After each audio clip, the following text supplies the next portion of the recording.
Structuralism. Structuralism is the 20th century school of thought which views all aspects of life in terms of structural patterns. Structuralism as an intellectual movement originated in France in the late 1950s. It is one of the most controversial movements. Language and philosophy are the major concerns of structuralism. It's actually a big school, and you don't have to study all those concepts in detail.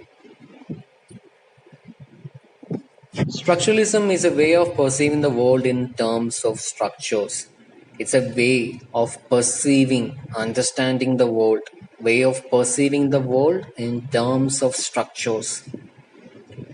It focused on how human behavior is determined by structures, by cultural, social, and psychological structures.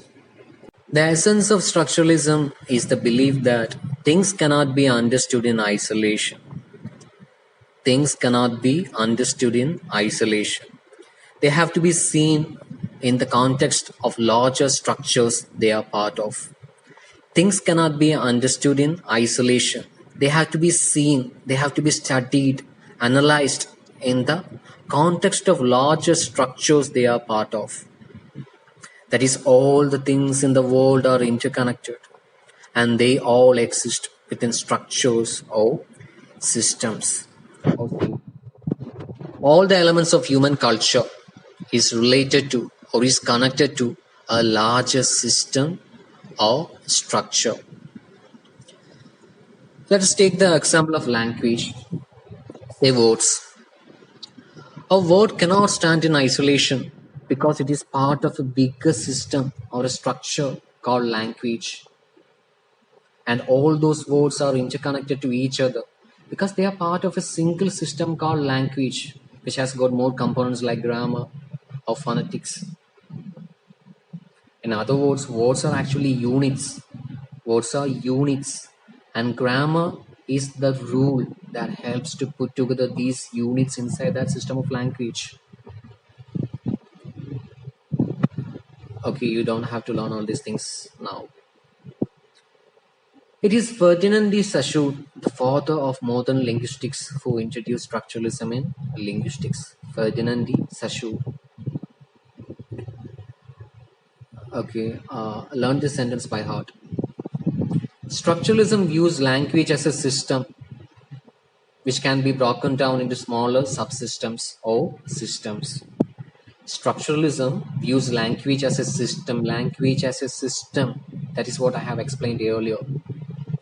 Structuralism views language as a system which can be broken down into smaller systems or subsystems. The subsystems can be syntax, semantics, morphology, etc. Basic concepts of structuralist theory. Basic concepts. There are three major concepts. First one, each word is different from other words, and this different is what makes it singular. Each word is different from other words. Each word is different from other words, and this difference is what makes it singular or unique, or it is this difference that gives a word its meaning.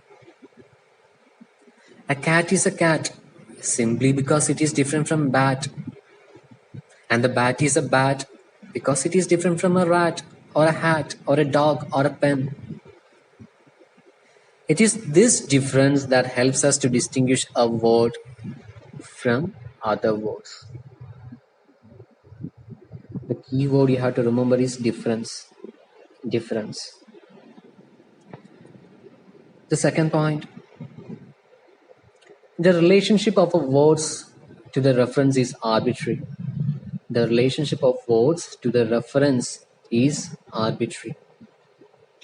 That is, there is no one-to-one relationship.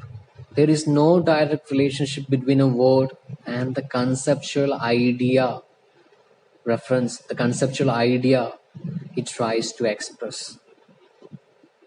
There is no one-to-one relationship between a word and the idea that it tries to express. Third one, words as such are empty and make sense only in a specific context. Words as such are empty. Words are just signs, a group of signs, and they are empty and they make sense only when they are related to or placed in a context. People living in an agricultural background are familiar with many words which make no sense to those having an urban background. Sassoon notes, for example, that the French term matin, functions to name both the animal and the food. It has a double value, while English uses two different words with two different values to carry out this function. Sheep and mutton are the terms. I'll give you another example.